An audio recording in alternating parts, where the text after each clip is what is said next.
Hello and welcome to this Film School Forest tutorial on light and space. And this is part of the section on how we read film.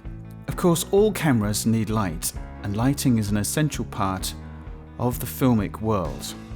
And we are going to study some still images from the film Blade Runner, directed by Ridley Scott. The cinematographer is Jordan Cronenweth, and he was awarded a BAFTA for his cinematography in this extraordinary film. So in this scene, the Blade Runner, Harrison Ford, is interrogating a replicant, which is a synthetic human. And he is trying to find out whether she is in fact human or replicant.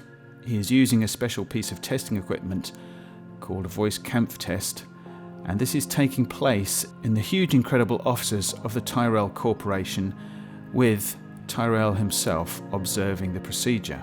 So Deckard, the Blade Runner, starts to ask some questions of the replicant, and she starts to respond.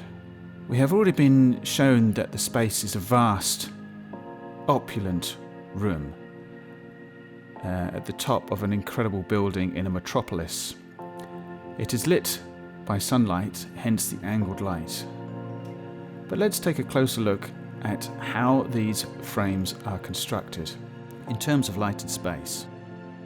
This close-up of Deckard is lit really just in the lower half. His eyes are in shade, and again that's intentional and it has meaning.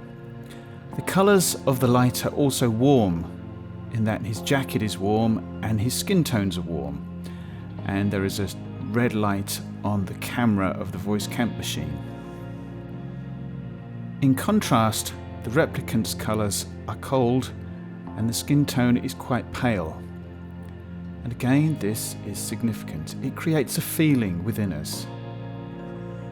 The replicant has glassy eyes, and this was a special technique that Cronenweth created in order to give them this unreal human look. And you can follow the link below to read an article of how Cronenweth worked with Ridley Scott to create the stunning effects in this film. So we can see that the frame is either light, very light, or dark, very dark. And this high contrast form was deliberately chosen to go with meanings in the film. Cronenweth also used lots of smoke. So the smoke is illuminated by the light, creating this mystical feel. But this particular cloud of smoke is blown out by the replicant, and it is used as a device to dissolve to the next scene, to indicate that this scene has lasted a long time. Lots of questions have been asked. This dissolve also takes us back into the wide open space to remind us of where we are. At this point, the sound also changes dramatically. It has a lot of reverb added, as though we, the audience, are at a distance from the speakers to match the camera angle.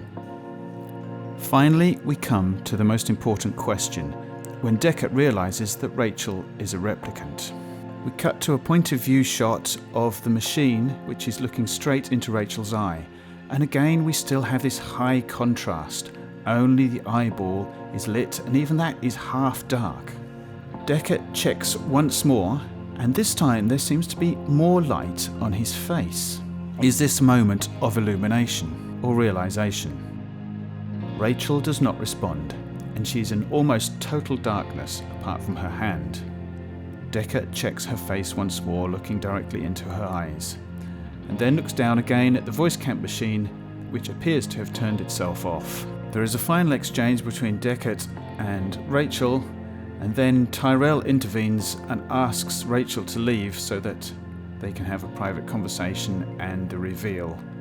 Rachel leaves, and we cut to the establishing or wide shot, and we can notice that the lighting really is nothing like the lighting that was in this previous scene, but it's ultra dramatic, ultra modern, and incredibly atmospheric. The floor is reflective, and we can see beyond the room out into the window across the metropolis. So we have gone from a tight space with the conversation to an incredibly wide, open, opulent space. The lighting, the smoke, all this adds to the extraordinary mood of this intense scene. Of course, most lighting in films is designed not to be noticed. But I believe strongly that it impacts our feelings and our interpretation by entering into our unconscious awareness.